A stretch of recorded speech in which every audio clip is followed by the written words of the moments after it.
eu queria agradecer,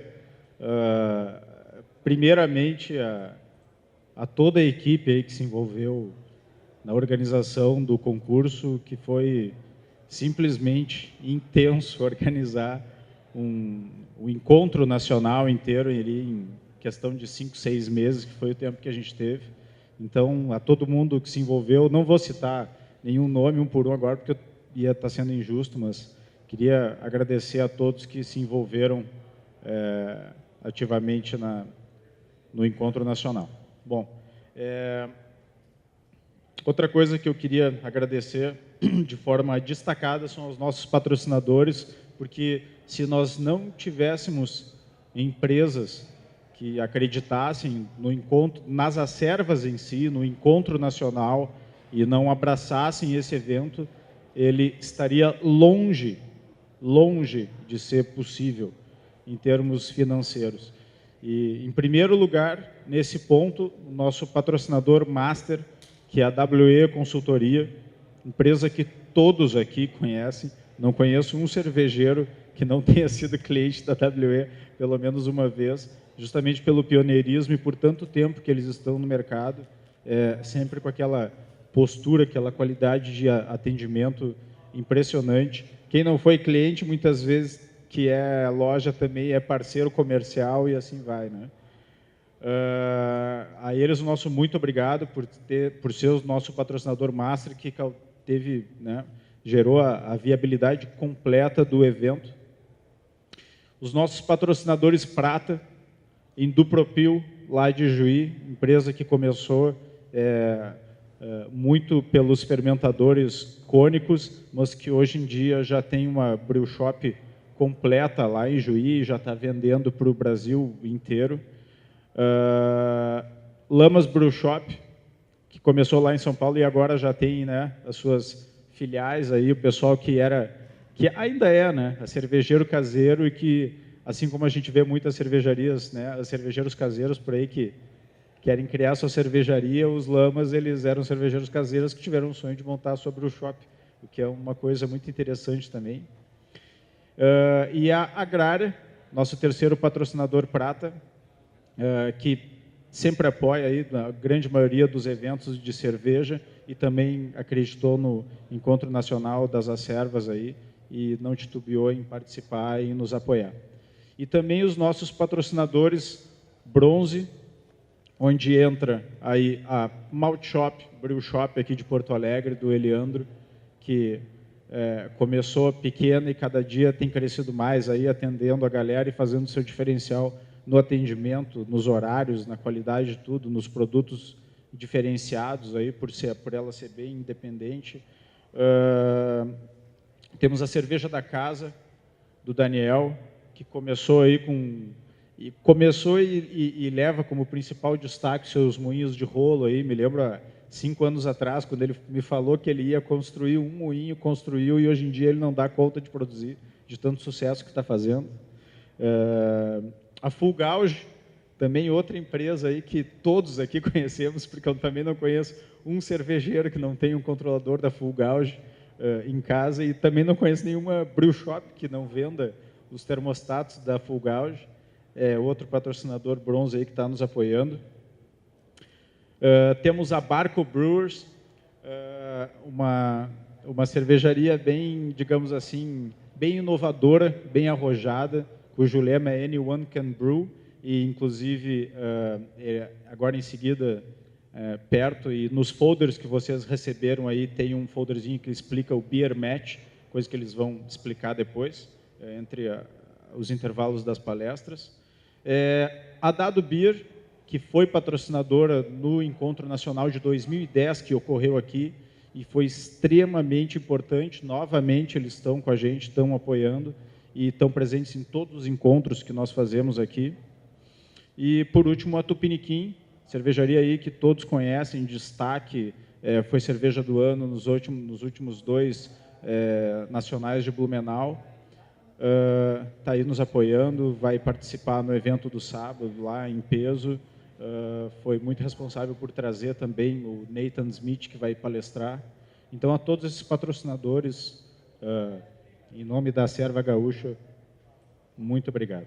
E é com muito prazer que eu apresento para vocês o Luiz Felipe Moraes. Ele é paulista, mas mora no Paraná. E ele vai falar sobre, digamos, uma ponte extremamente interessante que acontece por causa do mundo homebrew hoje em dia, que é o hidromel. Muitos não conhecem, aqueles que não conhecem deveriam, e talvez agora vão se interessar pelo assunto, porque o hidromel ele tem uma coleção de informações extremamente importante, tanto para quem gosta de vinho, quanto para quem gosta de cerveja, quanto para quem gosta de hidromel também. O Luiz Felipe ele é sommelier de vinhos, de formação e profissão também, mas trabalha fazendo cerveja e trabalha fazendo hidromel também. Ele é um grande divulgador da cultura do hidromel. No Brasil, um dos poucos profundos conhecedores dessa arte milenar de fazer o hidromel, e é com muito prazer que a gente tem aqui, então, ele para palestrar aqui hoje. Então, por favor, Luiz. Bom, pessoal, bom dia a todos. Bom, como o Felipe Marrasquim já disse para vocês, ele me deu a missão de apresentar para vocês o hidromel. Ele já me apresentou, né? Eu conheço alguns, muito pouca gente daqui, na verdade, inclusive alguns que já fizeram um curso de produção de hidromel artesanal, que já estão fazendo em casa e se deliciando com isso. E eu espero conseguir transmitir para vocês um pouco da história do hidromel, as principais diferenças de fermentação entre hidromel e cerveja e algumas etapas de finalização na produção que você pode fazer diferente no hidromel e na cerveja também. Então, introduzir vocês ao mundo do hidromel e dar uma leve pincelada do que ele tem de diferente para a cerveja. Por favor, perguntem qualquer dúvida, qualquer momento, por mais que vocês achem a dúvida aleatória, não deixem de perguntar, pode ser a dúvida do colega do lado também, tá bom? Bom, então, coloquei a palestra como hidromel noções básicas para servir como uma introdução e uma pergunta para iniciar para vocês. Qual é a origem do hidromel? Oi? Viking. Alguém mais chuta outra origem para o hidromel? Algum país, alguma região, algum período no tempo, qualquer coisa? Grécia também pode ser. Temos vikings e gregos. Mais alguma sugestão? Não? Bom, pessoal, a mensagem que eu queria deixar com essa pergunta, que eu sempre bato bastante na tecla, é: o hidromel não tem origem entre os vikings, tá? Eu digo isso porque todo texto que você lê de hidromel, em absolutamente todo lugar, tem um cara com capacete chifrudo no meio. Tá? O hidromel não tem origem entre os vikings, por favor. Até tem um autor de um grande livro americano, que é o Ken Schramm. Ele escreve um livro chamado The Complete Mead Maker, que foi o livro que ensinou os Estados Unidos a produzir hidromel, inicialmente. E no Twitter dele, no ano passado, ele chegou a publicar um textinho dizendo: por favor, escrevam um parágrafo sobre hidromel sem citar vikings. Tá? Então, é só essa primeira mensagem que eu queria deixar clara para vocês. Tá? Nós vamos depois ver que os povos do norte da Europa tiveram uma parte muito importante na cultura do hidromel, em manter a cultura hidromeleira. Mas eles estão muito longe de ser a origem do hidromel. Então, hidromel, o que é o hidromel? O hidromel é uma bebida fermentada, onde a principal fonte dos açúcares de fermentação tem que provir do mel, certo?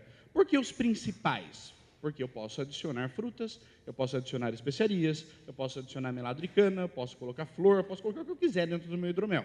Porém, a principal fonte de açúcar tem que ser o mel. Tem um estilo de hidromel, inclusive, que é o Braggot, que ele vai uma quantidade muito grande de malte. Se eu coloco mais malte do que mel, eu tenho uma cerveja com mel, eu não tenho um hidromel com malte. Tá? Então, isso é muito importante também. Inclusive, essa definição, especificamente, é a definição que nos Estados Unidos os produtores de hidromel estão tentando aprovar como lei. Porque lá hoje nós temos o mesmo problema de definição de hidromel aqui no Brasil. Se você tem mel e água, você tem hidromel. Se você colocou alguma outra coisa, é bebida mista fermentada. Né? E o hidromel é muito rico para eu poder dizer que só mel e água é hidromel. Nós vamos ver bastante disso também.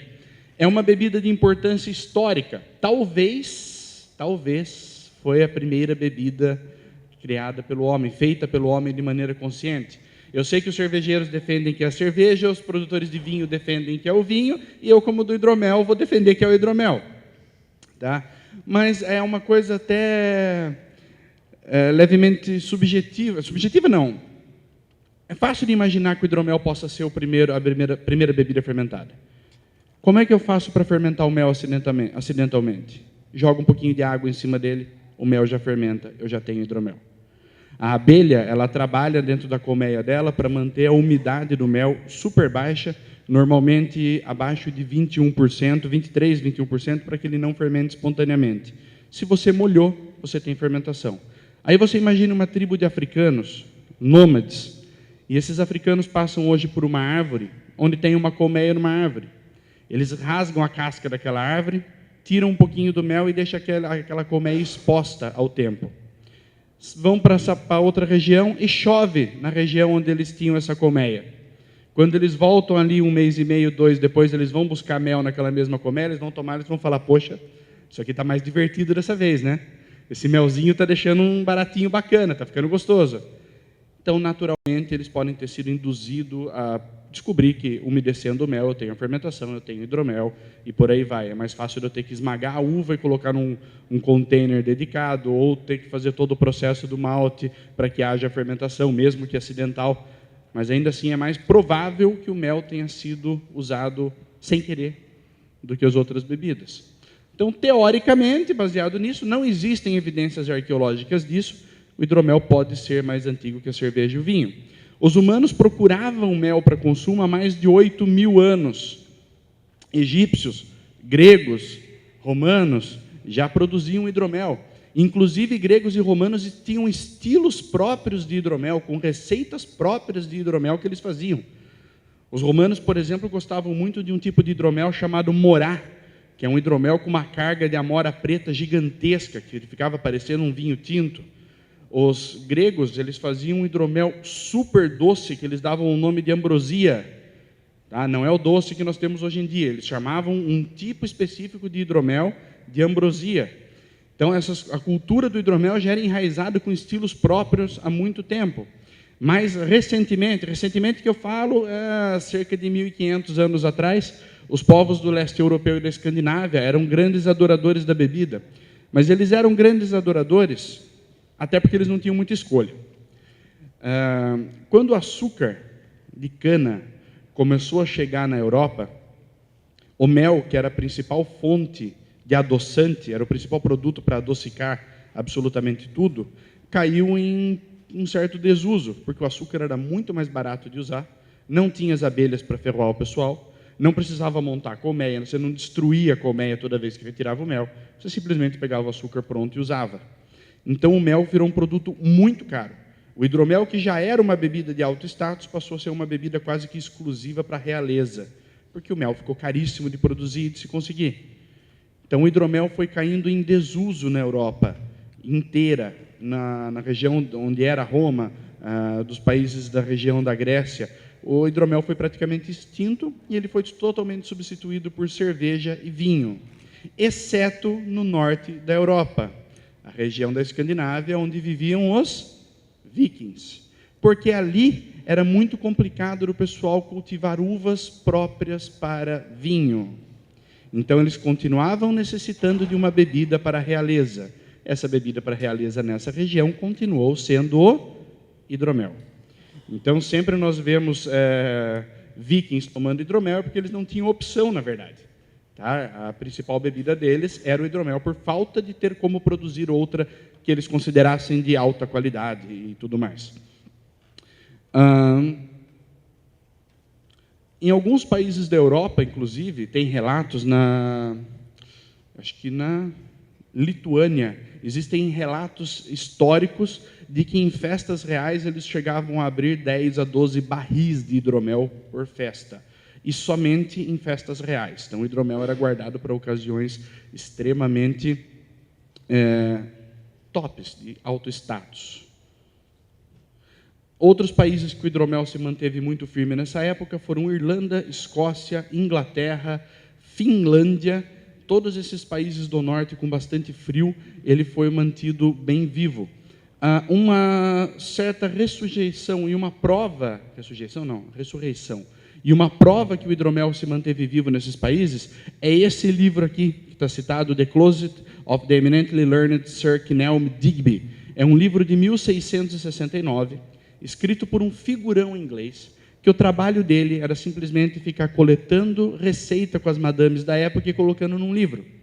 Então ele conversava com todo mundo da época, pegava as receitas, às vezes modificava, às vezes colocava a receita original e a dele junto, mas o foco dele era simplesmente guardar a tradição de produção de bebidas da época. Então esse livro é disponível na internet para download gratuito. Se vocês têm interesse em receitas históricas, essa é uma fonte fantástica.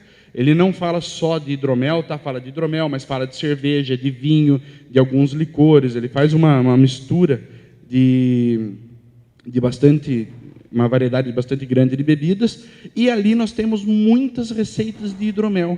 E como quase todas as bebidas da Idade Média, o hidromel ali tinha uma função bem medicinal. Então você vai achar muitos hidroméis carregadíssimos de erva, com fervura longa, os sacos com a erva mergulhados dentro do hidromel durante a fervura para extrair as essências. É um processo bem interessante, e é interessante você notar também que eles não tinham densímetro na época. Então como eles faziam para manter um certo padrão de álcool na bebida deles? Eles tinham uma maneira bem simples, que era mergulhar um ovo no mosto, e conforme a superfície do ovo que flutuava acima da água, se fosse do tamanho de uma determinada moeda, estava ok. Então é uma técnica que eles usavam. Para inocular o fermento, eles pegavam uma torrada de pão, passava a pasta do fermento em um lado da torrada e jogava a torrada dentro do fermentador, que o fermento tinha que flutuar para começar fermentando de cima para baixo. Então é legal esse livro porque você tem muitos métodos extremamente medievais, extremamente arcaicos, e que eram tidos como o top da época, era tido como alta tecnologia na época. Também tem receitas bem absurdas, como pegue a água da chuva, deixe ferver por 4 dias, coloque debaixo do sol e você tem hidromel, junto com mel. Tá? Umas coisas bem interessantes. E tem outros livros também, se vocês querem ler sobre hidromel medieval, receitas históricas, que é um livro chamado A Sip Through Time. Depois, no final, aqui eu coloquei a bibliografia para vocês. É um livro de uma autora chamada Cindy Henfrow, só tem em inglês. Ela fez uma coletânea com 400 receitas históricas de hidroméis, vinhos, whiskies, licores, cervejas, que também fala muito desse estilo de hidromel mais medieval, mais grotesco. Que eu já tentei reproduzir uma receita dessa, o negócio fica muito estranho, gente. Muito esquisito. Claro que o hidromel surgiu na antiguidade, passou por um período de extinção quando o açúcar surgiu, se manteve vivo no norte da Europa, Inglaterra, Irlanda, e agora, junto com a tradição de cerveja caseira nos Estados Unidos e no Brasil, o hidromel está vindo aí nesse rastro e está ressurgindo como uma bebida de grande importância. Nos Estados Unidos, nós hoje já temos mais de 200 empresas produzindo hidromel. Já temos mais de 200 meaderies, que eles chamam nos Estados Unidos, e o número tende a dobrar nos próximos poucos anos. Então está crescendo imensamente o hidromel lá. Aqui no Brasil, claro que nós estamos seguindo o mesmo rastro. Nós temos um ou outro produtor bem isolado, mas já está começando a mudar isso. Em Curitiba, para vocês terem uma ideia, nós já temos 2 fábricas em fase final de construção para produção de hidromel. Eu sei de gente em Minas Gerais que está começando também. Aqui em Porto Alegre tem gente produzindo hidromel comercialmente.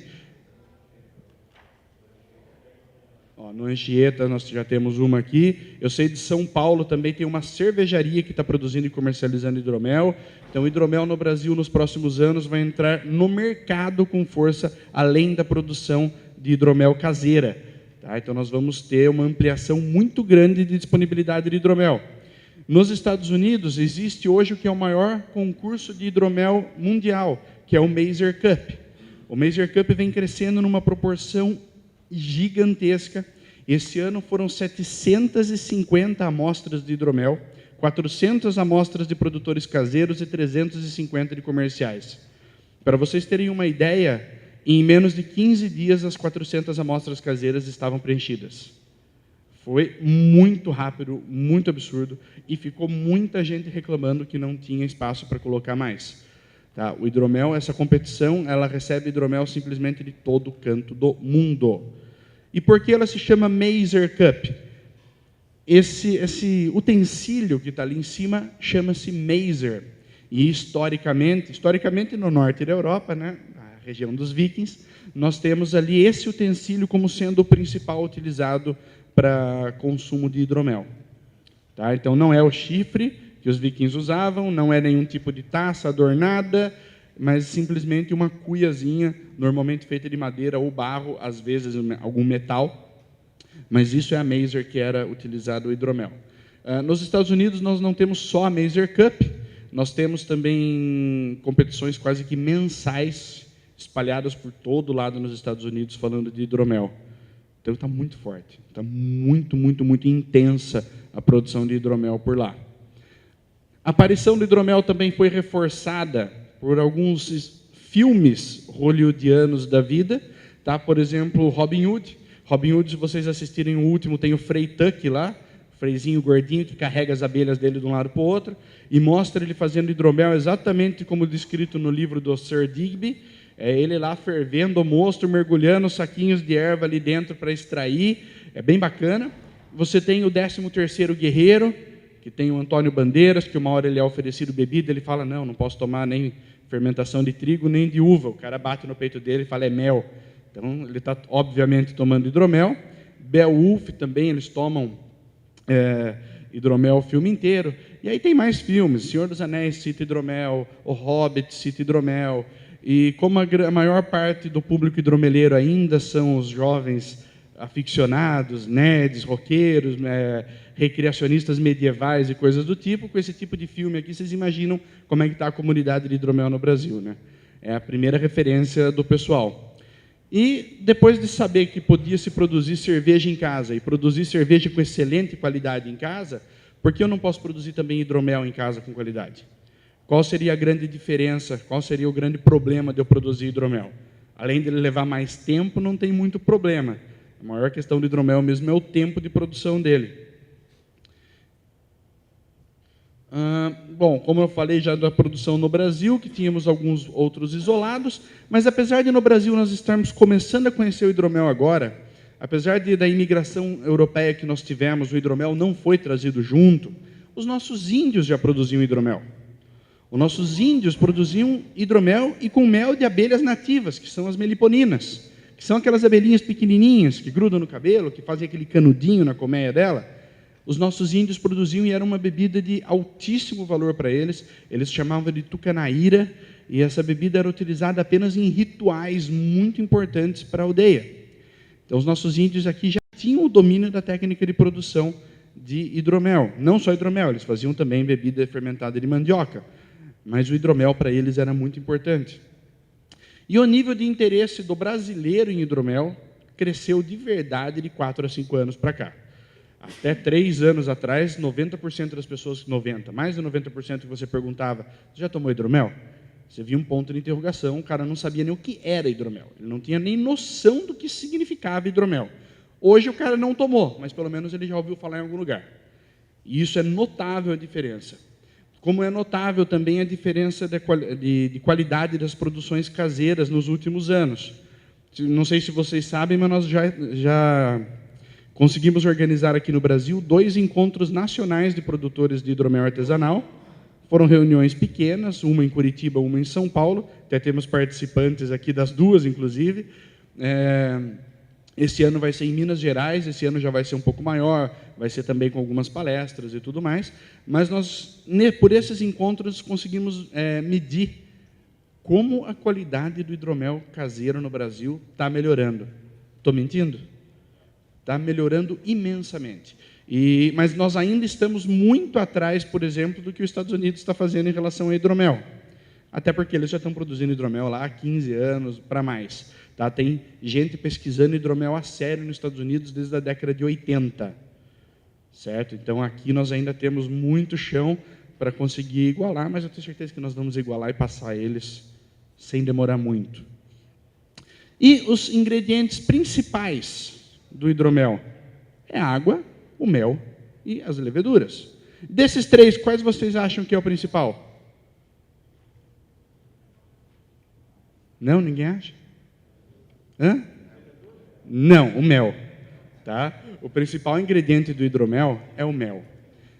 Você tem que ter o melhor mel, você tem que ter o mel adequado ao perfil da sua produção. Você tem que confiar no mel que você adquiriu. Nós sabemos que tem muito produtor de mel sério, tem muito produtor, apicultor, que leva de verdade a sério, mas também tem muita gente que sacaneia. Então, o mel é quem vai dar cor para o seu hidromel, o mel é quem vai dar aroma para o seu hidromel, o mel é quem vai dar sabor para o seu hidromel. Principalmente se você fizer o estilo base, que é mel, água e levedura. Certo? Se você colocar fruta, especiaria, erva aromática, caramelizar o mel para fazer, tem um monte de possibilidade. Mas ainda assim o mel é a base principal. Por mais que eles mascarem um pouco ali, o mel é o principal. Então, se possível, sempre conheçam o produtor de mel de vocês. Vão visitar as abelhinhas dele, conheçam o entorno da onde ele produz aquele mel. Até porque teve um tempo atrás na Europa, agora, não sei se alguém chegou a ver, mas tinha alguns apicultores com um problema sério lá, que o mel deles estava saindo verde. O mel deles ficava realmente verde. Eu vi foto na garrafinha, verde, mas verde assim, da cor da camiseta dele lá atrás. Verde, verde. Sim, da sua. Verde assim. E o que os caras descobriram? Depois de pesquisar e pesquisar por que o mel está ficando verde, eles descobriram que as abelhas do apiário deles estavam indo buscar açúcar num lixão próximo e tinha descarte da fábrica M&M's. Então, as abelhas pegavam o açúcar dos M&M's descartados junto com os corantes e o mel dos caras acabava ficando esverdeado. Tá? Né? Claro que isso abre algumas possibilidades para você criar o mel também. Mas é importante você conhecer o entorno da onde o cara está produzindo, saber o que tem ali próximo. As abelhas normalmente viajam até 1,5 km da colmeia delas para conseguir a fonte de néctar. Tá? Então, é importante nós conhecermos um pouco mais. As leveduras, nós vamos falar um pouquinho mais para frente, mas as leveduras que nós utilizamos para hidromel ainda são leveduras para produção de vinho, tá? Não para produção de cerveja, como vocês estão acostumados. Nós ainda temos muito pouca produção de levedura específica para hidromel, é realmente uma ou outra por fabricante. A Bio4 aqui em Curitiba tem uma que chama Hidromel Ale, aqui em Curitiba não, no Brasil, né? Produzindo em Curitiba, do Marcelo Barga. Nós temos a W East que tem alguma coisinha, nós temos a White Labs que tem uma ou outra levedurinha, mas é só. O resto, pelo perfil fermentativo, nós acabamos utilizando levedura de vinhos.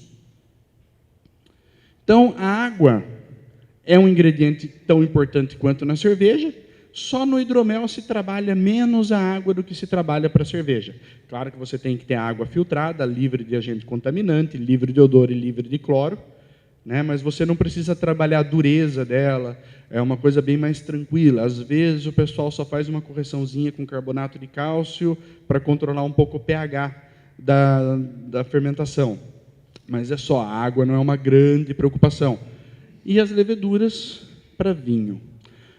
Então o mel, pessoal, é uma substância nutritiva derivada do néctar de flores. Não só de flores, né? Mas também tem abelhas que pegam a seiva de árvores, pegam M&M's e coisas do tipo, processado por enzimas digestivas no interior do trato digestório das abelhas operárias, armazenando essa secreção em favos no interior da colmeia. Então a abelha sai voando para conseguir a fonte dela, ela engole aquilo, as enzimas vão trabalhar aquele produto para adequar ao que ela precisa, ela vai fazer aquilo voltar, e, se já estiver pronto, ela coloca no favo, abaixa a umidade dele até para baixo de 23%, 21% e sela aquele favo. O mel, ele é uma substância imensamente nutritiva para o ser humano. Por isso, o ser humano já procura esse tipo de substância há mais de 8.000 anos. Tá? O mel, ele é o único produto doce que contém proteína e sal mineral, além de vitaminas essenciais à nossa saúde. Então, é interessante notar que, apesar do mel ser imensamente nutritivo para o ser humano, imensamente, em todos os sentidos, faz muito bem, exceto para criança com menos de 1 ano de idade que não pode, mas o mel, ele, apesar de ser nutritivíssimo para o ser humano, ele é pobre demais para as leveduras.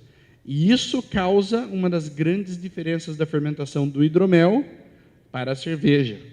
A cerveja você já tem o mosto, quando você prepara o mosto com a cevada, Ele tem praticamente tudo o que a levedura precisa. Se você precisa complementar, é com alguma coisinha.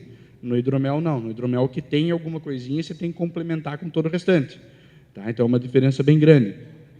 A abelha produtora de mel mais conhecida é a Apis mellifera, que é essa abelhinha bonitinha aqui que todo mundo conhece, que é aquela amarelinha cheia de listrinhas pretas.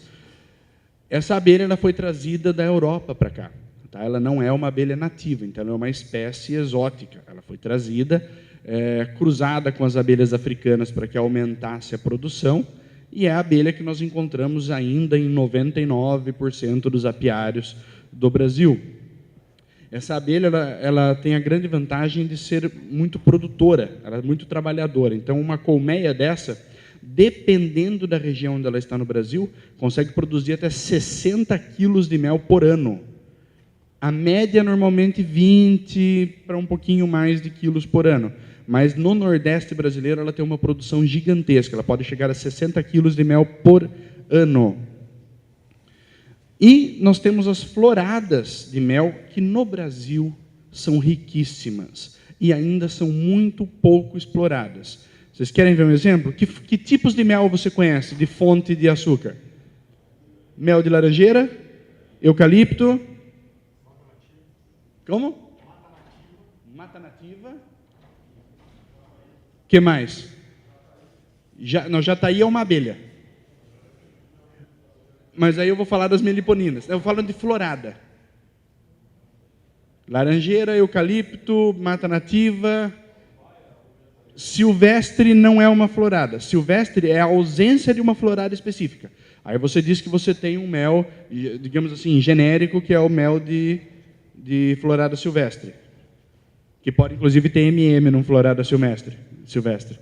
Mas, olha, nós temos uma riqueza gigantesca. Aqui em Santa Catarina, eu tenho mel de vassoura de pito, eu tenho mel de macieira, no Nordeste eu tenho mel de caju, em São Paulo eu tenho mel de laranjeira, mel de limão, nós temos méis que podem ser de campos de lavanda, nós temos méis de frutas do cerrado, nós temos méis do Nordeste que são totalmente diferentes dos méis do Sul.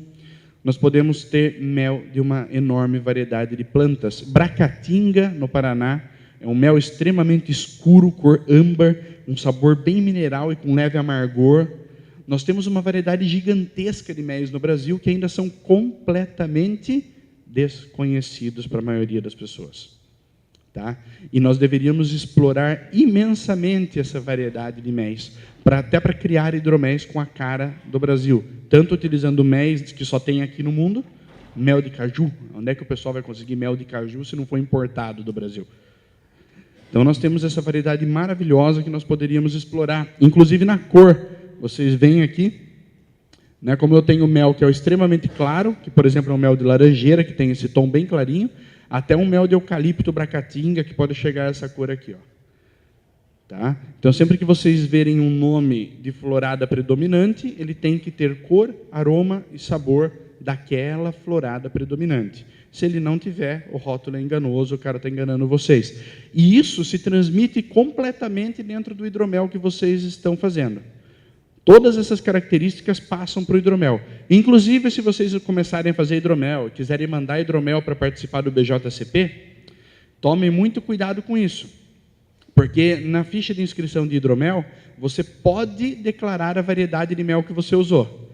E se você declarar a variedade de mel que você usou, obrigatoriamente essas características têm que estar presentes no hidromel na hora do juiz avaliar. Então, se você diz que tem mel de laranjeira, ele vai querer sentir aroma de laranjeira, do mel de laranjeira, cor do mel de laranjeira e sabor do mel de laranjeira. Tá? Você pode ou não declarar o mel. Se você usou um mel silvestre, não tem por que declarar o mel na produção. Do contrário, cuidado. E tem bastante gente que erra nesse ponto em inscrição de hidromel aqui no Brasil ainda. Tá? Então, a cor vai variar imensamente. A única maneira que eu conheço de você modificar a cor do hidromel, a cor do mel no hidromel, é um estilo de hidromel chamado boucher, que você queima o mel na panela, você carameliza o mel. É o único hidromel que você realmente transforma o mel em outra coisa antes de produzir. E no Brasil nós temos as jataís da vida, que são as abelhas sem ferrão, que são as abelhas nativas, são aquelas abelhas pequenininhas. E aí eu tenho uma variedade enorme. Eu tenho Jataí, Uruçu, Tiúba, Mombuca, Irapuá, Tataíra, Jandaíra, Guarupu, Manduri e uma penca de variedade de abelhinhas.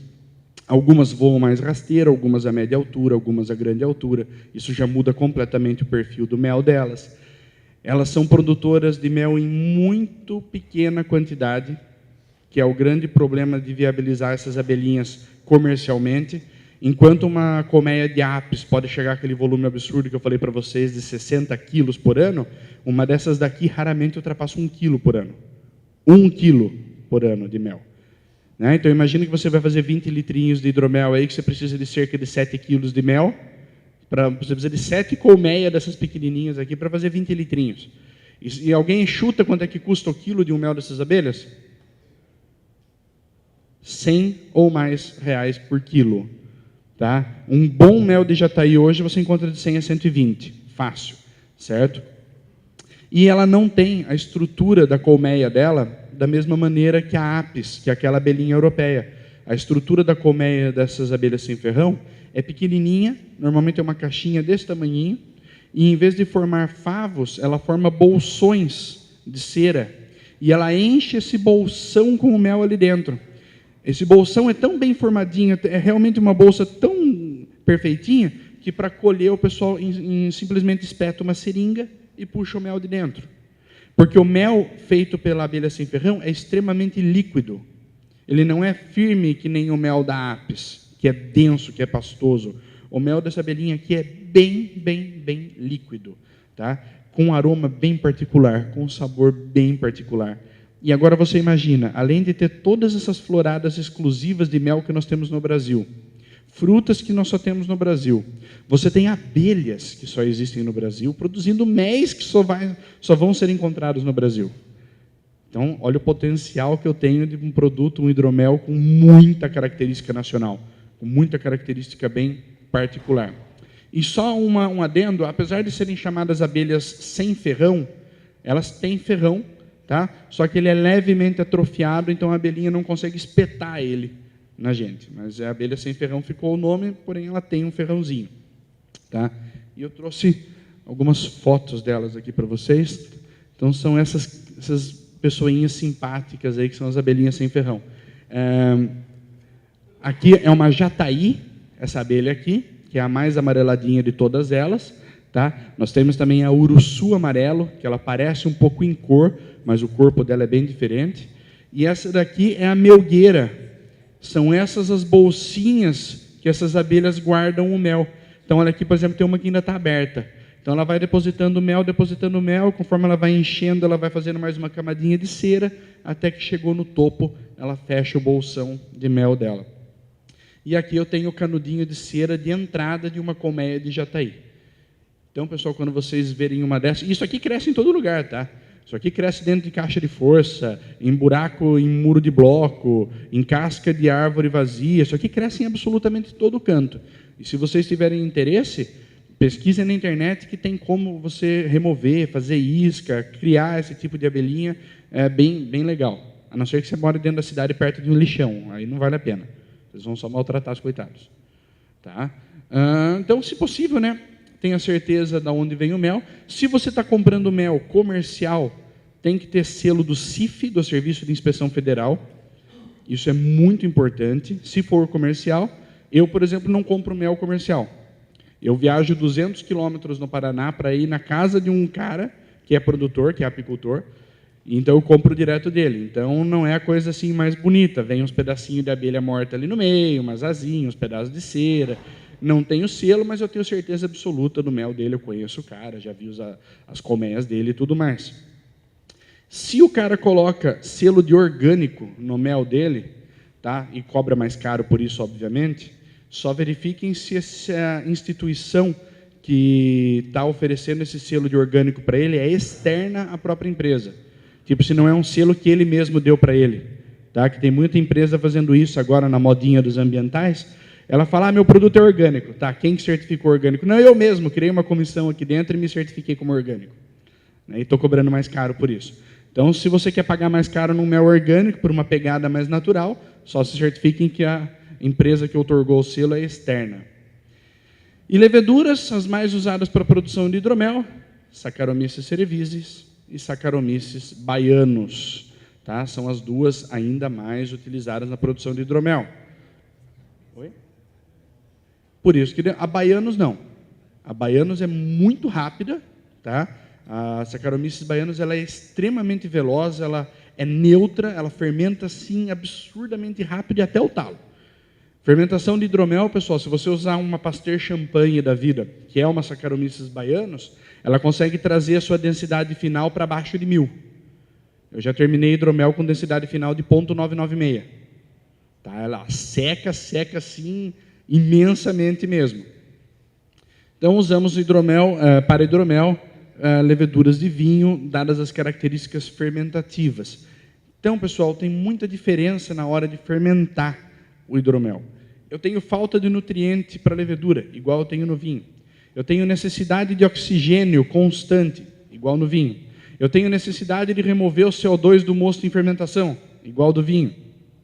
Então, eu tenho muitas características que são muito mais próximas do vinho do que da cerveja na hora de fazer a minha fermentação, e por isso, por falta também de levedura específica, nós usamos leveduras para vinhos. Aí daqui a pouquinho eu vou falar para vocês um pouco mais detalhado sobre essa questão de fermentação do hidromel, tá? Quais são as principais diferenças e como cuidar delas resumidamente. Mas antes de nós chegarmos lá, passar para vocês algumas classificações que o hidromel tem, certo? Dentro do BJCP, e como bebida mesmo, é uma coisa até meio óbvia, mas que todo hidromel pode ter. Nesse caso, independente do estilo do hidromel que você produza, ele pode ser seco, meio seco ou doce, ele pode ser tranquilo, ou seja, sem gás, frisante, um pouco de gás, e espumante, gaseificado. O que é frisante? Todo mundo, alguém aqui já tomou lambrusco? Já? Lambrusco, um vinhozinho italiano da Emília-Romanha, que tem uma leve gaseificação. Isso é um frisante. E espumante é realmente um moscatel, um champanhe, alguma coisa com mais, bastante, aliás, gás dissolvido no líquido. Teor alcoólico para o hidromel, ele pode ser leve, normal ou forte. Tá? Essas classificações aqui são as classificações oficiais do BJCP, e eu estou usando os termos que foram usados em português oficialmente. Tá? Então, esses termos todos aqui são os que foram realmente traduzidos para português do BJCP, que está aprovado pelos caras e tudo mais. Então, independente do estilo de hidromel que o cara fizer, da onde, do país que veio, do caramba 4, essas características são sempre de todos os hidroméis. Tá? Qualquer garrafa sempre vai ter essas 3 características e qualquer combinação entre elas. Ele pode ser seco, frisante e leve, ele pode ser doce, tranquilo e forte. Então, qualquer combinação entre essas 3 colunas são válidas para o hidromel. Tá? Isso é muito importante também para a questão de competições. Tem tido muito erro de inscrição de hidromel em competição do BJCP, confundindo essas características. Muitas inscrições estão caindo errado nisso daqui. Tá? E outra coisa, se você não descreve isso daqui, ele vai ser julgado como meio seco, frisante e normal. E aí, normalmente, essas características são raras em hidromel, as 3 combinadas, e você mata a sua inscrição. Então, isso aqui mais mesmo para vocês pegarem as características comuns a todos eles, e aí os estilos de hidromel que você pode produzir. Essa foto aqui, inclusive, é a foto do concurso sul brasileiro, de 3 hidroméis que estavam participando lá.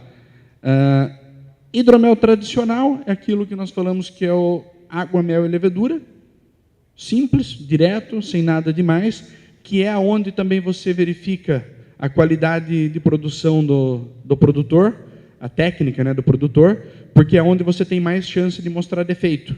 Como você não tem fruta para mascarar, você não tem erva, você não tem especiaria, você não tem nada, a maior chance de você mostrar defeito no hidromel é fazendo um tradicional. Você tem o Sizer, que é um hidromel que leva maçãs, suco de maçãs ou cidra na composição, sendo ainda o mel o principal fermentável. Mas se você adicionar os ingredientes, você tem o Sizer. Pyment. Pyment leva uva, suco de uvas ou vinho na composição. Esse estilo de hidromel, o Pyment, era muito comum na Idade Média.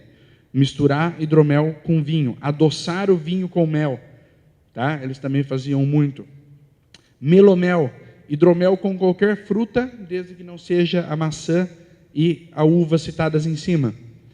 Capsicúmel, é o hidromel com pimentas adicionadas, que também está bastante moda nos Estados Unidos agora, hidromel com pimenta. A galera está fazendo bastante esse estilo lá. Braggot, hidromel com uso de malte, tá? Desde que o mel seja o principal ingrediente. Se você colocou mais malte, cerveja com mel. Mais mel, você tem hidromel com malte, que aí é o correto. Mefeglin. Mefeglin é o hidromel com uso de ervas e ou especiarias, tá? Então, uma coisa que também confunde a galera, se eu fiz um hidromel com morango, mas no final do meu processo eu coloquei lá uma baguinha de baunilha para dar um toque no meu morango, ele já não é mais um melomel, porque você colocou uma especiaria. E ele também não é um mefeglin, porque você tem fruta misturada. Tá? Então, esse tipo de coisa também tem que tomar cuidado na hora da produção. Aí ele entraria no estilo 26C do BJCP, que é o Other Mid. Que o Other Mid é o que não se encaixa em nenhuma das categorias, ou uma mistura de categorias, ou um hidromel bem experimental, bem louco. Teve um cara no concurso catarinense, que aconteceu há 2 meses atrás, ele mandou um hidromel, o texto dele era assim: hidromel feito baseado numa amostra de mel enviada da Finlândia. Esse hidromel tem 3 anos de envelhecimento e a água foi modificada para atingir os mesmos parâmetros químicos das águas das Ilhas Faroe. Essa era a descrição do hidromel que um cara mandou na 26C. Ninguém conhece nada, né? Ou seja, o cara descreveu, e você tem que julgar sem conhecer como é a água da Ilha Faroe. Uhum. Mas o hidromel estava excelente. Levou medalha. Sim, levou medalha. E estava fantástico o hidromel. Muito bem feito, muito equilibrado. Mas aí depois eu estava conversando com o cara que produziu, e aí qual era um dos grandes truques daquele hidromel dele? 3 anos de envelhecimento. Que é o que mais faz diferença no hidromel. 3 aninhos parados antes dele tomar coragem de mandar para um concurso. E ele disse que nos primeiros meses depois de pronto o hidromel estava horrível. Estava intragável. Assim. Ele falou que ele perdeu 2 anos pesquisando, aí ele falou que quando saiu aquele negócio, ele falou que ele queria jogar tudo fora. Aí depois de 3 anos o hidromel afinou e ficou bem legal. Então tem muita gente fazendo esse tipo de experimento com hidromel aqui também. Boucher. Boucher é quando você pega parte do mel ou todo o mel e carameliza. Literalmente, bota na panela, esquenta o fogo e deixa ele queimar, que nem se fosse uma calda de açúcar. Tá? Ele vai começar a escurecer, ele vai desenvolver aromas de caramelo, balatoff, chocolate. Se queimar muito, vai passar para um café, para torrados. E é um estilo fantástico de hidromel, é particularmente um dos meus preferidos. Eu faço uma mistura de caramelizações. Teve gente que já provou os meus bouchers aqui. Eu gosto muito, sou bem fã mesmo. Tá? Morá, que é aquela receita grega. É um hidromel feito com uma grande carga de amora negra. Então ele fica parecendo um vinhão tinto, fica bem legal. Rodomel, uso de pétalas ou água de rosa. Esse também é um estilo grego de produção de hidromel. Então tínhamos a ambrosia, tínhamos o rodomel, que eram estilos gregos. Fora os estilos baseados nos ingredientes, nós temos também os estilos tradicionais. A Polônia, por exemplo, pessoal, ela tem regras de produção registradas para hidromel, estilos com denominação de origem controlada, que, por exemplo, aí eu coloquei o Trojniak, Dvorniak e Poltorak. Esses estilos têm regras registradas na União Europeia. Para fazer um Poltorak, por exemplo, tem a proporção exata de água e mel, a cor que ele tem que ter, nível alcoólico, característica de aroma, característica de sabor, tempo mínimo de envelhecimento em barril, tempo mínimo de envelhecimento em garrafa. Chega tanto que para um hidromel desse sair para o mercado ele leva 6 anos de produção, para você poder escrever Poltorak na garrafa. E é fantástico, é um hidromel assim, doce, mas ao mesmo tempo ele é bem alcoólico, ele tem uma acidez que equilibra, é um hidromel espetacular. Então, fora os estilos de hidromel por ingrediente, eu tenho alguns estilos que são regionais. Por exemplo, a Etiópia tem um estilo de hidromel, chama-se Tej. É um hidromel que parece um leite amarelo, completamente fosco, você não enxerga nada através dele, e eles usam o galho e as folhas de uma planta local como vocês usam o lúpulo na cerveja. Eles usam com a mesma finalidade no hidromel. Ele é conservante e aporta amargor e aroma para o hidromel deles. Eu não lembro agora o nome dessa erva, tá? Mas eles têm esse estilo. Na Finlândia tem um estilo de hidromel de baixo teor alcoólico, que eles tomam quase que o dia inteiro, misturado com um suquinho de limão. Então, eles fazem um hidromelzinho bem leve na jarra, misturam um pouquinho de suco de limão e passam o dia inteiro tomando isso. Na Irlanda, até hoje, tem estilos de hidromel próprio para brindar o casamento. Então, na Irlanda, hoje, ainda se brinda o casamento com um copo de hidromel, não com champanhe. Inclusive, o termo lua de mel tem a origem no hidromel. Quando a pessoa se casava, antigamente, era comum se dar de presente aos noivos, aos recém-casados, estoque de hidromel suficiente para um ciclo completo da lua, que era para ajudar o casal no primeiro filho, né? Dar aquela facilitada. Então, o termo lua de mel vem desse primeiro ciclo após o casamento, onde o casal estava regado com hidromel. Então, o hidromel ele tem muitos estilos regionais. O novo guia de estilos do BJCP já melhorou um pouco essa parte, inclusive, que é o guia aprovado agora esse ano. Ele já colocou alguns estilos, por exemplo, o Mefeglin, o Braggot, o Pyment, o Sizer, já estão entrando em categorias próprias para ele. Então, já está melhorando bastante. A parte de hidromel de estilos tradicionais ganhou uma categoria à parte, ele não entra mais no outros hidroméis. Então, para o novo guia de estilo vão ter algumas mudanças legais.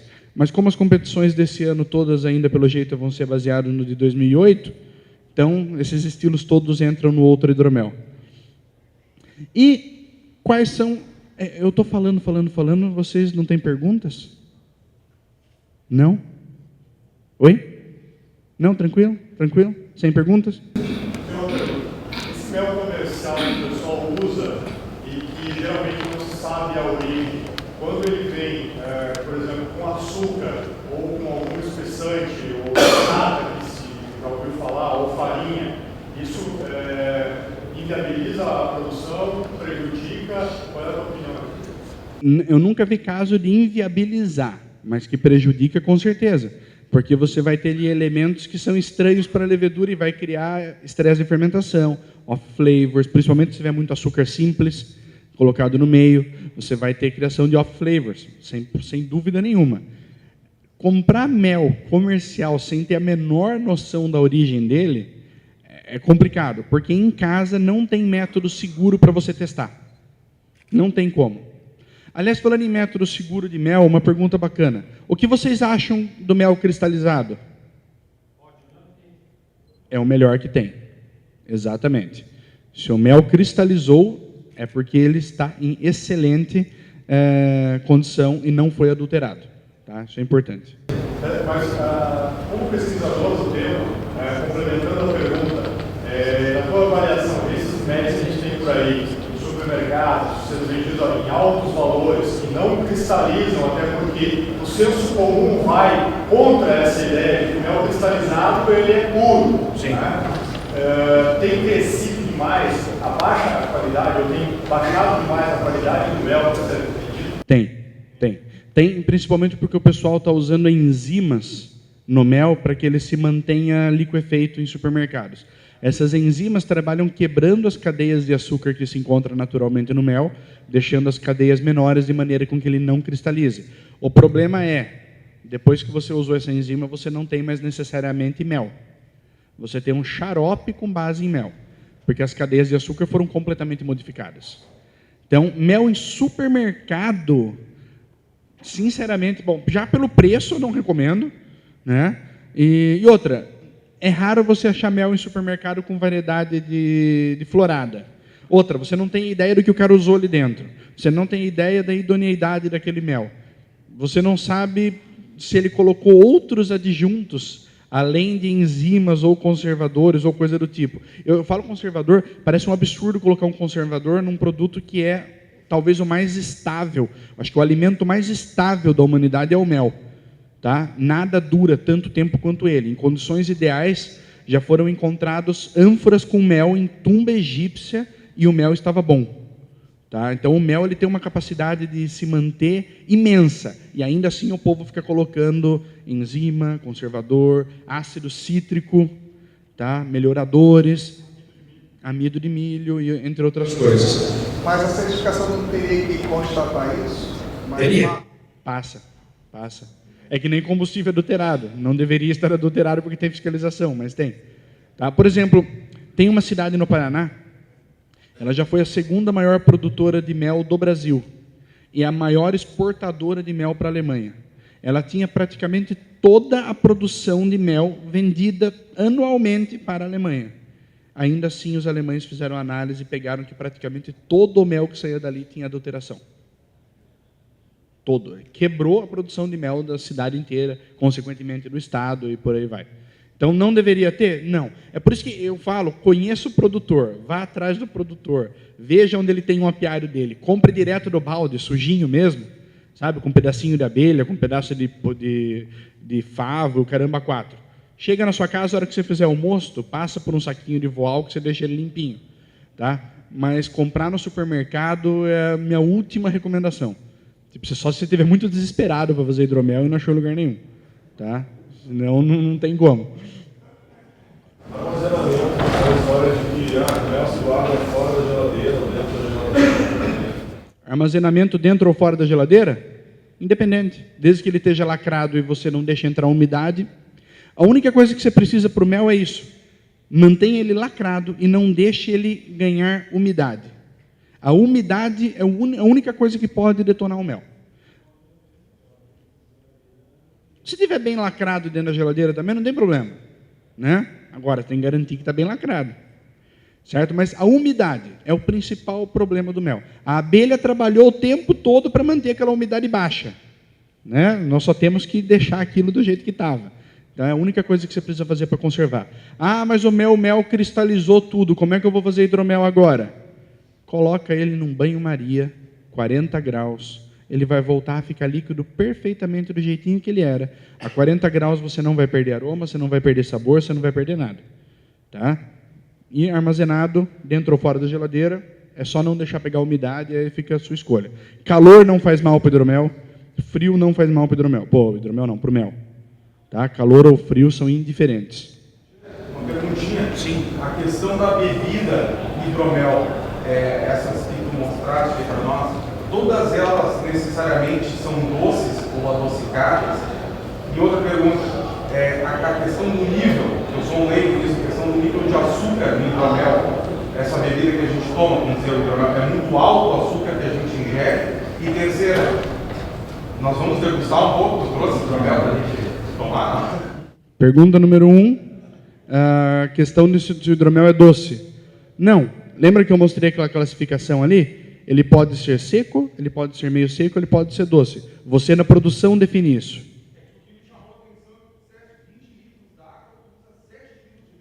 E a levedura para vinho consome tudo. Entendeu? Você tem maneiras de você determinar se você quer o seu hidromel seco, meio seco ou doce na produção. Interrompendo a fermentação, calculando o ponto de que a levedura vai realmente morrer intoxicada pelo próprio álcool, ou adicionando alguma coisa que mate a levedura. Aí você regula. Quanto de açúcar você ingere? Se você deixou a levedura comer tudo, é o que eu falei, você consegue terminar um hidromel com a densidade mais baixa do que a densidade 1000 que é a da água. Tá? Ou seja, açúcar ali virou lenda. No hidromel Boucher, de mel caramelizado, como a caramelização cria algumas cadeias de açúcares bem maiores, essas cadeias muito grandes a levedura não consegue processar. Então, o hidromel Boucher normalmente sobra um pouquinho de densidade ali no final da fermentação. Mas sobra assim, 1006, 1007, dificilmente mais do que isso. Tá? Então, é bem pouquinho. Hidromel para degustação. Eu trouxe umas garrafinhas assim, tá? Vou estar ali no julgamento, no dia da festa, vou estar com umas garrafinhas por aí para quem quiser experimentar. Beleza? Nessa classificação do seco, meio seco e doce, teria algum parâmetro de densidade, assim, mais ou menos, uma escala? Tem. No guia do BJCP ele diz que seco é até 1010. Tá? Apesar de próximo de 1010 você já sente uma doçura relativamente presente ali. de meio seco de 1010 a 1025 e acima de 1025 doce. Tá? Mas assim, acima de 1025 é bem doce, tá, galera? É bem adocicado mesmo. E aí o cara já tem que ficar esperto com álcool, com acidez, para equilibrar essa bagunça toda. Mas tem, no guia do BJCP de estilo, ele consta isso daí, como consta o álcool também dele. Só não tem uma medida específica para carbonatação. Aí é mais subjetiva de você analisar. Mas é no guia novo ou no 2008? Nos dois. Nos dois tem. E esses parâmetros não se modificaram, ficaram iguais. É que eu só tinha leve lembrança que o médio tradicional ele tinha de 1000 e pouquinho a faixa dele, assim, sem muito específico. Assim. Sim, de 1000 a 1010, 1010 a 1025 e acima de 1025. Essa é a faixinha deles. Porque, por exemplo, seco, o BJCP defende que o hidromel seco não precisa ser seco até o osso de seco. Aquela coisa rascante que você coloca na boca, seca a gengiva. Para ele, o seco pode ter um açúcar residual. E eu acho até legal isso. Você consegue gerar muito mais equilíbrio no hidromel com um pouquinho de açúcar do que nele sem absolutamente nada. Melhora equilíbrio, melhora corpo, melhora, cara, um caminhão de coisas assim. Eu costumava fazer hidromel tudo de 1000 para baixo, de densidade final. Meus hidroméis eram rascantes. Aquele hidromel que você tomou no curso de especiarias, esse que chegou a 0,996 de densidade, ele ficou muito seco. Tá? Ainda tinha um monte de especiaria dentro, ele era um troço bem diferente. Agora, hoje, eu raramente faço de 1005 para baixo, porque o equilíbrio fica bem mais legal. Então, o BJCP ele pensa dessa maneira. Não precisa ser tão rígido, dá para brincar um pouquinho. Uma coisa em relação à composição de açúcar do mel. Em relação à composição de açúcares do mel, né? No malte a gente já sabe mais ou menos, você consegue controlar com rampa de temperatura e tudo. No mel não tem a enzima, você vai adicionando durante a braçagem ou você deixa rolar? Não, na verdade é assim, você precisa da rampa de temperatura, das ações enzimáticas no mosto cervejeiro, porque você não tem o açúcar fermentável disponível. Você precisa transformar o açúcar em fermentável. No hidromel não, todo o açúcar fermentável já está ali. Você não tem nenhum açúcar no mosto hidromeleiro que precise ser trabalhado, ser processado enzimaticamente. Nenhum. Você já tem, inclusive, você não precisa ferver o mosto de hidromel. Você não tem a menor necessidade de fervura. A não ser que você faça o boucher, que você vai queimar o mel. Mas, tirando isso, você não tem necessidade. Tá? O mosto de hidromel, você pode montar ele inteiro a frio, dentro do fermentador direto, e já botar ele para fermentar. Não tem problema. Os açúcares são todos fermentáveis. Principalmente frutose e maltose, que você tem no mel. Tá? Então, é bem tranquilo, é bem sossegado para a fermentação. Mais uma pergunta? Passo para frente? Sim? Então, principais diferenças na fermentação hidromel versus cerveja. O hidromel tem alta necessidade de nutrientes. O mel é rico para o ser humano, porém pobre para as leveduras. Hoje nós sabemos que a adição de nutriente é essencial para a produção do hidromel. Se eu não usar nutriente, o hidromel vai conseguir fermentar? Vai. Mas vai demorar uma eternidade, vai estressar a levedura, você não vai ter uma população de levedura legal durante todo o tempo, vai ter estresse, vai ter off-flavor. Tá? Era comum até um tempo atrás você pensar em tempo de fermentação para o hidromel sendo de 3 meses. Tá? Isso até 3, 4 anos atrás era super comum, 3 meses para fermentar o hidromel. Hoje, com algumas técnicas, nós conseguimos reduzir para 20 a 30 dias. Uma delas é a adição de nutriente. Dependendo da levedura, o hidromel terá necessidade de nitrogênio em diferentes quantidades. O nitrogênio para o hidromel nós adicionamos na forma de DAP, Diammonium Phosphate, ou fosfato biamônico. Tá? Esse fosfato biamônico ele fornece nitrogênio de pronto uso para as leveduras. É essencial a utilização de DAP. Normalmente, os nutrientes que se usa para vinho já contêm todas as vitaminas, minerais, metais, mais o DAP que você precisa. Então, nutrientes para vinhos já tem o pacote completo. A questão importante aqui é que você faz a adição de nutrientes em etapas. Você não faz a adição de nutriente uma vez só, assim que você começou a fermentação. Você vai colocar uma parte maior no começo, uma parte quando fermentar 1/3, uma parte quando fermentar 2/3. Você faz ela em etapas para manter sempre a população de levedura saudável e feliz com você. Né? Oxigenação constante é importante no hidromel. Quando você coloca o mosto do hidromel para fermentar, você vai oxigenar na montagem do mosto, no dia seguinte, no outro dia, e no outro dia, e no outro dia. Você vai oxigenar todos os dias até o seu hidromel fermentar 75% do açúcar. Literalmente abrir o fermentador e tascar oxigênio lá dentro. Não ocorre oxidação. Não ocorre oxidação. Só se você colocar oxigênio muito próximo dele finalizar, aí a levedura não vai dar conta de consumir o oxigênio que tem ali dentro. Do contrário, deve-se oxigenar o hidromel constantemente até perto do final da fermentação. Remoção do CO2 do mosto, periodicamente. A levedura produz CO2 porque ela gosta? Produz? Não, a levedura produz CO2 porque ela precisa. Mas o CO2, da mesma maneira que o álcool, é tóxico para a levedura. E no hidromel e no vinho, nós temos uma coisa que é muito diferente da cerveja. No mosto cervejeiro fermentando, o CO2 escapa com bastante facilidade do mosto. No mosto de hidromel, o CO2 fica muito retido. E essa retenção de CO2 no mosto prejudica o desenvolvimento da levedura, prejudica a fermentação da levedura. Então, junto com oxigenações frequentes, você precisa fazer a remoção do CO2. Fermentar em barril, que tipo de barril? Mas ainda assim não. Você tem que mexer ele ali. Se você reparar, por exemplo, vinho comumente se fermenta em madeira, certo? E ainda assim você tem remoção de CO2. Porque o mosto é muito denso e acaba prendendo muito o CO2. Então você tem que fazer uma agitação para que cause o atrito suficiente para tirar o CO2 de dentro do líquido. Quando você faz isso no mosto de hidromel, espuma, mas espuma o hidromel de cair para fora do fermentador, quando você vai remover o CO2. Tá, e como você remove o CO2? Simplesmente gira o líquido dentro do fermentador. É só girar o líquido ali dentro. Você vai escutar um borbulhar que nem champanhe recém-virada na taça. Que nem um refrigerante, uma Coca-Cola que você chacoalhou e colocou ali. Sai muito gás. Muito gás. Tá? Então é essencial remoções constantes do CO2 no mosto. Se tu falaste que ele transborda CO2. Aí tem que ir devagarzinho. Não, é que eu fiz um hidromel e na segunda dia de fermentação fui botar nutriente de levedura, ele espumou que chegou. Sim.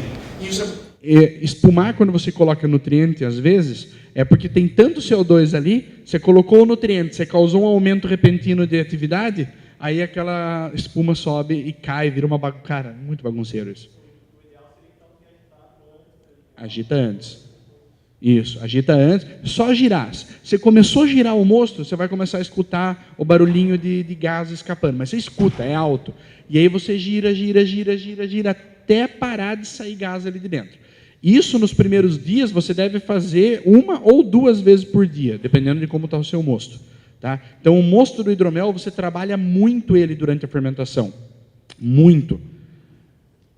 Então, ao contrário da cerveja, né, a preparação do mosto do hidromel é fácil. É o que nós falamos, eu posso preparar direto no fermentador. Misturei meu mel, minha água, joguei minha fruta, minha especiaria ali, inoculei a levedura, beleza, está feito o meu mosto de hidromel. Claro, não tão simplesinho assim, mas para ilustrar. E a fermentação, pelo contrário, você trabalha ela praticamente todos os dias, até chegar próximo do quarto final de fermentação.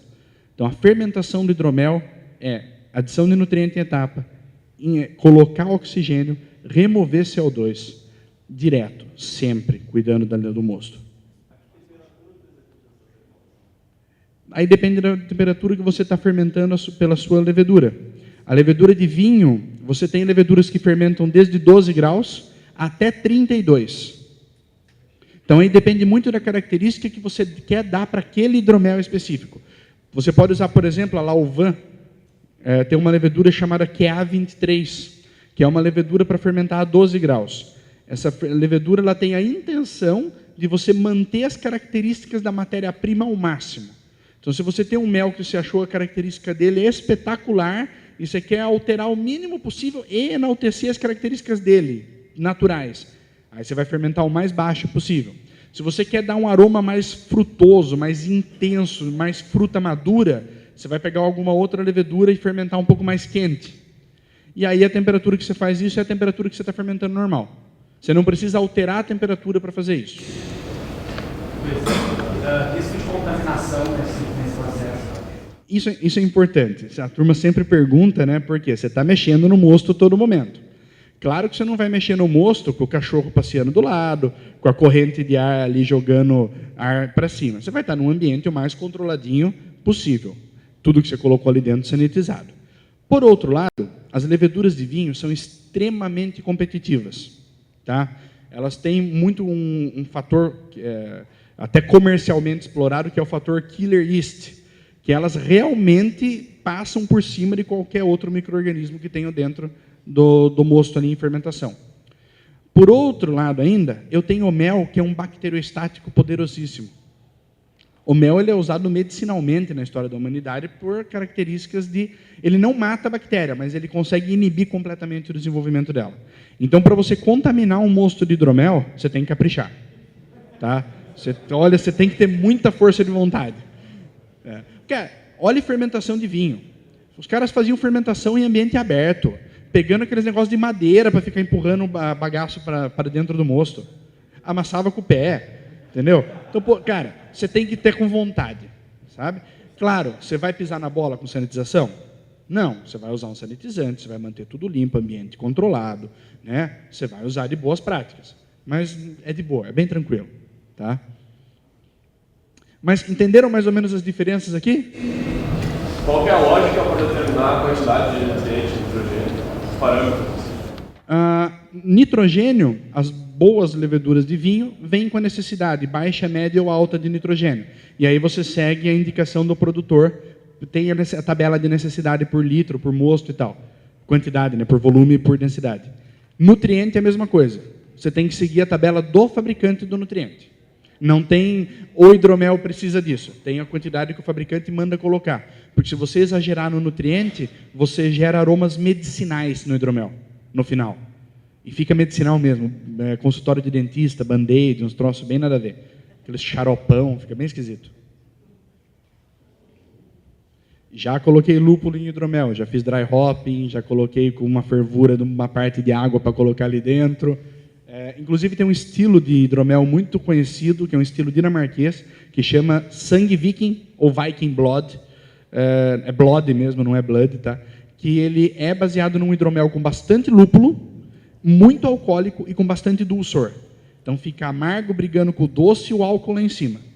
É um estilo bem clássico de hidromel. Inclusive tem um amigo nosso aqui que faz um Viking Blood que é fenomenal, daqui de Porto Alegre. Fenomenal mesmo, assim. O hidromel também tem bastante uso de agentes clarificantes, tá, pessoal? Por quê? Porque dependendo da receita do hidromel, ela pode levar 1 ano para clarificar. 1 ano. Não adianta fazer cold crash ou coisinhas que nós normalmente fazemos na cerveja. O mosto de hidromel pode levar muito tempo para clarificar. Então, aí, no caso do hidromel, é relativamente comum o uso de alguns clarificantes, como bentonita, que é um tipo de argila. Você compra como bentonita enológica. Clara de ovo. A clara de ovo é talvez o clarificante natural usado há mais tempo pela humanidade, como principalmente para clarificação de vinhos. Usam-se até hoje clara de ovo. Você compra até a albumina pronta também, caso vocês tenham medo de contaminação e coisas do tipo. Biofine. Biofine é um produto clarificante extraído da bexiga natatória de um tipo de peixe, certo? E gelatina. Gelatina mesmo, da mesma maneira que vocês usam na cerveja, essa não tem muito segredo, é bem fácil. Siga, se você quiser usar um clarificante na sua vida, pelo amor de Deus, siga muito estritamente o que o produtor daquele clarificante manda, tá? Que eu já vi gente usar tanto clarificante que, por exemplo, usou um hidromel de morango, colocou tanto clarificante que levou a cor embora. O cara lavou o hidromel dele, tá? Então, tomem cuidado com isso. O equilíbrio do hidromel. Os fatores de equilíbrio do hidromel é álcool versus dulçor, versus taninos, versus acidez, versus corpo, versus carbonatação. Então, tanino, porque se você usou alguma fruta, se você usou uva, uma uva tinta, você tem tanino aportado. Se você usou cravo, você tem tanino aportado. Tem vários ingredientes que você pode colocar tanino no seu hidromel. Tanino dá a sensação de adstringência, aquela coisa de banana verde que pega na gengiva, aqui em cima, dá aquela secada. Então, se você tem um hidromel com tanino, você tem que manter ele em equilíbrio com todos os outros. Mas aí, você olhando isso, você já vê o quanto você pode brincar de equilíbrio com o hidromel. Quanta possibilidade você tem de brincar aqui. Você pode fazer blends de hidromel. Como blend? Com hidroméis finalizados, você pode brincar de misturar um com o outro. É show de bola ficar brincando com isso daqui. Um hidromel pode estar esperando para complementar o outro. Poxa, fiz um hidromel aqui que ficou muito ácido e o outro do lado está meio flácido, está meio sem graça. Beleza, misturo um com o outro, acabei criando um terceiro hidromel que é melhor do que os outros dois separados. Tá? Não vai, por exemplo, meu primeiro hidromel que eu resolvi usar baunilha. Eu fiz um galãozinho de 5 litros de hidromel de amora, nunca tinha usado baunilha em fava, peguei uma fava inteira de baunilha, cortei no meio, joguei ali dentro e deixei 15 dias. Quando eu abri aquele negócio, a casa inteira cheirava baunilha. Ficou completamente intomável o negócio. Mas em vez de jogar fora, eu guardei o hidromel. Quando eu queria um toquezinho de baunilha em algum outro, eu adicionava um pouquinho daquele hidromel ali dentro. Então, em vez de jogar o produto fora, ele pode ter uma utilidade, você pode dar um uso. Você não vai salvar um hidromel que você contaminou, que você fez um monte de coisa errada, né? Mas dá para você corrigir ou utilizar aquele defeito ao seu favor de diversas maneiras. Não adianta também misturar hidromel que não estejam prontos. Tá? O hidromel tem que estar pronto para você utilizar dessa maneira. Envelhecimento. O hidromel demora. Tenham isso em mente. Paciência é o principal ingrediente para o hidromel. É o principal. Ele melhora absurdamente com o tempo. Mas assim, absurdamente. O hidromel jovem, ele está com a acidez muito agressiva. Se ele tem tanino, o tanino costuma ser muito agressivo. O álcool dele vai estar um álcool ainda meio quadradão, que não desce legal. E com o tempo, no hidromel, tudo isso se integra, tudo isso amacia, tudo isso perde as pontas agressivas. E esse algum tempo não são 2, 3 meses. Eu acho que, no mínimo, você devia pensar em começar a tomar seu hidromel com 6 meses depois de pronto. Tá? O ideal seria de 1 ano para cima. Paciência. O duro é esperar a primeira leva ficar pronta, né? Enquanto você não tem nada para tomar, é o problema. Envelhecimento, você faz ele no próprio fermentador tirando levedura? Você pode envelhecer no próprio fermentador, envelhecer em barril de carvalho, envelhecer dentro da garrafa. Ele não para de envelhecer independente da onde ele está. Igual uma high gravity. Não importa onde ele esteja, ele sempre está evoluindo e envelhecendo. Temperatura de envelhecimento de hidromel, a mesma temperatura ideal de armazenamento. Temperatura bem fresca, de preferência abaixo de 16, mas uma temperatura que não congele, né? Longe de odores, longe de luz, longe de tremores. Deitado, se for com rolha, para umedecer a rolha, e deixa quieto, não é para ir lá toda semana, catar a garrafa, chacoalhar e colocar de volta. Tá? Deixa ela quieta, não mexe nela. Por outro lado, nós temos que envelhecer o hidromel, mas ele não é eterno. Aquela história do quanto mais velho, melhor, é lenda, tanto para o hidromel quanto para o vinho. O hidromel, como qualquer outra bebida, ele tem um ciclo de vida. Ele é jovem, ele vai crescendo, ele vai melhorando até chegar ao auge. Aí, a hora que ele chegou no auge, devagarzinho ele começa a decair até o ponto que ele fica intomável. Tá? Quanto tempo isso leva? Depende do seu hidromel. Depende de quanto álcool ele tem, de quanto dulçor ele tem, de quanta acidez ele tem, de como está o equilíbrio disso. Se você usou algum ingrediente que estraga mais rápido que o outro, é difícil dizer quanto tempo vai durar o hidromel. Tá? Mas eu sei de caso de hidromel com 30 anos. Sei de hidromel que com 1 ano e meio já não estava mais bom para tomar. Então aí vai de você ir conhecendo o seu hidromel, sabendo a estrutura dele para poder imaginar essa curva. De preferência, garrafa escura, porque a luz do sol é tão danosa para o hidromel como para vinho, para cerveja e que tales, assim. Tá? Por isso que você armazena num lugar escuro, porque a luz solar ali é péssimo para ele. Ele acelera o envelhecimento da bebida imensamente, mas assim, imensamente mesmo. Tá? Como oscilações de temperatura também.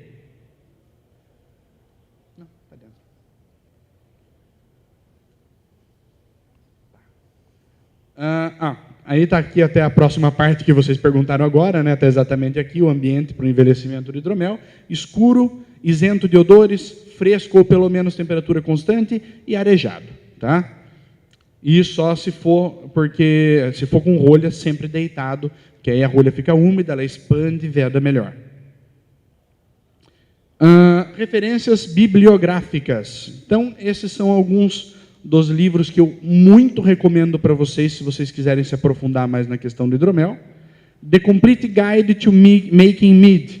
Esse livro foi lançado ano passado pelo Steve Piatz. Para mim, é o livro atual de hidromel. Esse livro é o que revolucionou a produção, que trouxe todas as técnicas mais recentes, técnicas que estavam sendo imaginadas aqui no Brasil. Esse cara chegou e falou, não, é isso mesmo, tá certo, continuem. E esse cara já ganhou a Mazer Cup algumas vezes, é campeão na produção de cerveja artesanal nos Estados Unidos também. Então ele conhece um pouquinho de bebida, assim, tá? The Complete Mead Maker, do Ken Schramm. Esse livro foi o livro que, desde 2004, ensinou os Estados Unidos, em geral, a fazer hidromel. Ele é um livro um pouquinho mais introdutório, mas toda a base, muito bem fundamentada, pode ser encontrada nele. A questão é só que não tem esses livros em português, tá, galera? Só em inglês mesmo. A Sip Truth Time, que é o livro que eu falei para vocês, que é uma coletânea de 400 receitas históricas. De Vine, Lezione di Enotecnologia. Esse é um livro em italiano, realmente de produção de vinho. Tá? Por quê? Porque tudo que se aplica, praticamente tudo que se aplica à produção de vinho, você pode transportar alguma parte para o hidromel, uma boa parte para o hidromel. Se você gosta de especiarias, e no hidromel, cedo ou tarde, você vai querer brincar com especiarias e ervas, é caminho padrão, você vai querer colocar alguma coisinha ali. Esse livro, The Spice Lover's Guide to Herbs and Spices, é fantástico. O cara vai muito a fundo em cada especiaria, ele pesquisa a origem, variações, fala a diferença daquela especiaria plantada, cultivada em diversos países, diferença de sabor, de cor, como identificar. É um livro fantástico para quem gosta disso. E o meu blog Pompeia Hidroméis, que é onde eu tentei escrever bastante em português sobre hidromel, tem 244 artigos ali, falando sobre hidromel em português. Pessoal, mais dúvidas? Posso. Existem algumas maneiras de eu carbonatar o hidromel. A mais bonitinha, clássica e elegante seria fazer a carbonatação utilizando o método de produção de champanhe, que é o méthode champenoise ou méthode traditionnelle, que é a segunda fermentação na garrafa. Só que a segunda fermentação na garrafa do hidromel, ele tem um pouquinho mais de pressão do que a segunda fermentação na garrafa de cerveja. Então, quanto, por exemplo, de açúcar vocês usam para fazer o prime? Açúcar por litro? 5, 6, 7. Para fazer a segunda fermentação do hidromel, você usa 14 gramas por litro. Deve-se usar garrafa de champanhe, porque ela é bem mais grossa, ela tem aquele fundo abaulado para gerar mais área para distribuir a pressão. Então você tem segurança para que aguente até as 7 ou 8 atmosferas de pressão que são geradas. E de preferência não reaproveite garrafas, tá? Compre garrafa nova para fazer isso. Eu já teve gente que me mandou foto que o cara resolveu fazer isso numa garrafinha de suco de uva. Era um hidromel de amora e o cara deixou fermentando no chão do quarto dele. Quando ele chegou, o quarto dele estava pintado de amora. Tá? Tava bem bonito que ele não estava lá, deu sorte ainda. Então, assim, é muita pressão, muita pressão. Então, esse é um método. Você refermenta dentro da garrafa, garrafa deitada. Para fazer a retirada do sedimento que vai formar, você tem que pegar aquela garrafa, colocá-la presa pelo gargalo e girando ela durante o dia. Cada hora você vai lá e dá uma giradinha. E cada vez que você dá uma giradinha completa, você inclina um pouquinho ela para aquela borra escorrer para o gargalo. Você vai ter que congelar aquela sujeira que está na ponta do gargalo. E aí, a hora que você bater a tampinha, aquele tufo de sujeira congelada pula para fora pela pressão, você complementa e lacra. Bem resumidamente, tá? A outra maneira é colocar num keg da vida, certo? E carbonatar forçado. Num barrilzinho, carbonatar forçado. A outra maneira é se você tem um tanque autoclave, um tanquinho autoclavado, você faz a fermentação do hidromel, joga o hidromel para dentro do tanque e faz a refermentação do hidromel dentro de um tanque autoclavado. E já engarrafa dali direto. Também funciona. Tá? E uma quarta maneira, é você já fazer a fermentação dele dentro de um tanque autoclavado, prendendo o CO2. Então, você já guarda todo o CO2 da primeira fermentação mesmo e engarrafa direto. Esse método chama AST, o método da segunda fermentação dentro de um tanque chama Charmat, tá? Que são técnicas bem utilizadas. Então, né? É por isso que o método AST é utilizado só nos produtos mais simples. porque ele prende aromas e sabores, produtos de fermentação ali que não são tão legais. O erro mais comum no hidromel, não usar nutriente, é o básico, não identificar defeitos. Por exemplo, tem um defeito muito comum no hidromel, que ele tem um apelido bem gostoso de rinofart. Tá? É isso mesmo, rinofart. Tá? O hidromel, praticamente todo hidromel vai gerar um pouco de dióxido de enxofre. É comum. E o cheiro de dióxido de enxofre é um cheiro óbvio. Né? E o pessoal normalmente não cuida disso a tempo. Ignora isso. É um erro tradicional, porque eles acham, está fazendo isso agora, coloca mais um pouquinho ali de alguma coisa, oxigênio, nutriente e vai sair. Só que se você não cuida, isso vira mercaptanas no final.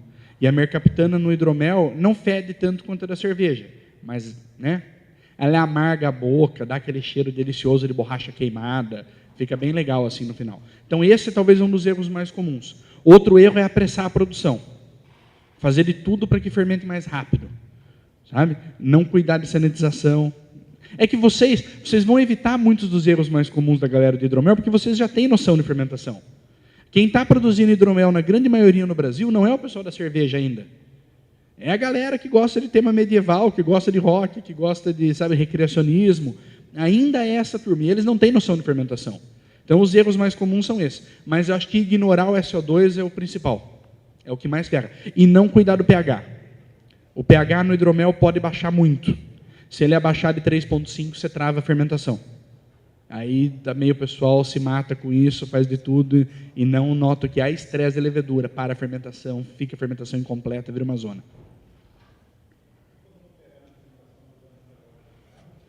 Para corrigir o pH. Lembra que eu falei que a água, às vezes, a gente só usa um pouquinho de carbonato de cálcio? Só para isso, para controlar o pH, mais nada. Porque o carbonato de cálcio causa um buffer no pH e previne que ele abaixe muito. Entendeu? Então você já faz isso para evitar o problema mesmo, você já mata o problema. Pessoal, vamos ordenar as perguntas aqui primeiro.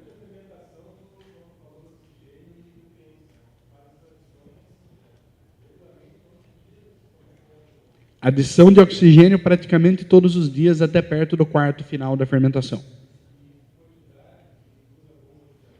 Aí você tem que... Sim, aí você tem os métodos disponíveis caseiros, né? O splash da vida, você tem bombinha de aquário com pedra difusora e filtro, tá, pessoal? Filtrinho. E oxigênio hospitalar. Você pode usar o que você tem à disposição. Claro que se for oxigênio hospitalar, melhor, 1 minutinho ali dentro já está bonito. Se for bombinha de aquário, cerca de 20 minutos a cada adição. Se você usar o splash, você não vai conseguir passar de 4 ou 5 ppm. Se você usar a bombinha de aquário, você vai chegar a uns 6, 7. E com a pedra difusora e o oxigênio hospitalar, você chega no máximo 10, 12. Tá? O problema é, use um método sempre. Porque aquele oxigênio vai ser consumido rapidamente. Então, se você está usando um método menos eficiente, oxigene mais vezes. Se você está usando um método mais eficiente, pode oxigenar menos. Direto, não. Não. Ele usa bastante oxigênio, mas não tanto. Tá? Então, você faz adições, mas não frequentes. Você não mantém oxigenado. Adições você vai fazer nos primeiros dias, 2 vezes por dia, até fechar cerca de 1 semana. Então, aí depende do método que você está usando. Porque se tiver com um cilindro de oxigênio hospitalar, 1 minuto é suficiente. Bombinha de aquário, você vai precisar de uns 20 minutos, meia hora. Aí depende muito do método. É difícil dar uma quantia precisa. No teu processo de fabricação, quando tu está fazendo hidromel, até engarrafado, tu faz algum tipo de análise sensorial para corrigir algum eventual erro? Ou tu faz pela densidade? Qual é o tipo que tu utiliza? Ambos. Ambos. Toda amostra que eu tiro, eu faço densidade, pH, eu analiso ele, faço a amostragem sensorial. Porque você consegue perceber off-flavor já no começo da produção. E se você percebeu no começo da produção, você já tem como corrigir. O SO2 é um off-flavor. Você já mata ele de cara. E o SO2 é muito simples de corrigir. É só você pegar um pouco de levedo morto e jogar no mosto. Que você deu lipídio para que a construção celular da levedura restabeleça. Acabou o SO2. Ainda em relação à fermentação, a questão de oxigenação, Assim como na cerveja, tem alguns estudos que usam azeite de oliva como uma fonte de ácido graxo, blá, blá, blá. Como é que tu fala isso aí? Não, isso é padrão. Essa pergunta sempre surge. E eu vou dizer uma coisa. Por isso que eu fiz. Eu tenho um monte de amigo, eu mesmo já testei. O azeite parece funcionar muito bem. Parece. Tem uma cervejaria nos Estados Unidos que já levou testes a sério, chegou a produzir leva de 1 milhão de litros usando azeite. A questão é, a quantidade de azeite que se precisa é tão ridícula, mas é tão ridícula que você não tem nem como medir em casa. Efetivamente, você não tem como medir. Para você ter uma ideia, em 1 milhão de litros, eles usaram 230 ml de azeite. Tá? Para fornecimento de ácido graxo, para que a levedura não precise pegar oxigênio para criar o ácido graxo. Agora, sinceramente, eu vou recomendar isso a hora que tiver estudo comprovando que funciona. É subjetivo. Cervejaria Cross, se eu não me engano, no Chile, eles fizeram um trabalho junto com uma universidade e embasaram isso, né, nos níveis mínimos aí. Depois a gente pode passar aí. Por favor, por favor. Mais alguma pergunta? Tem algum jeito de você prever a densidade de nutriente e oxigênio pela densidade do hidromel, assim, você está estimando, ou está colocando e sentindo? Prever a quantidade de oxigênio e nutriente pela densidade, não. Porque você vai fazendo essas adições conforme a atenuação vai sendo executada. Dependendo da velocidade da atenuação. Tá? Nutriente, você tem que seguir a indicação do fabricante. Lá, normalmente, tem a tabela de mostos mais densos, mais leves, você consegue fazer isso. Agora, tem que seguir a indicação dele, porque ele sabe a composição exata do nutriente. Se eu colocar mais ou menos, eu estou arriscando passar muito, criar off-flavor medicinal, ou pouco e deixar ela estressada. Mais alguma pergunta, pessoal? Não? Bom, então, esse é o meu e-mail e o meu telefone. Se alguém quiser entrar em contato comigo, eu terei prazer em conversar com vocês. Se alguém quiser convidar para tomar hidromel, então, estou muito aberto para isso. E agradeço a vocês por ficarem aqui me ouvindo já essa hora da manhã. Obrigado e bom congresso para todo mundo, pessoal.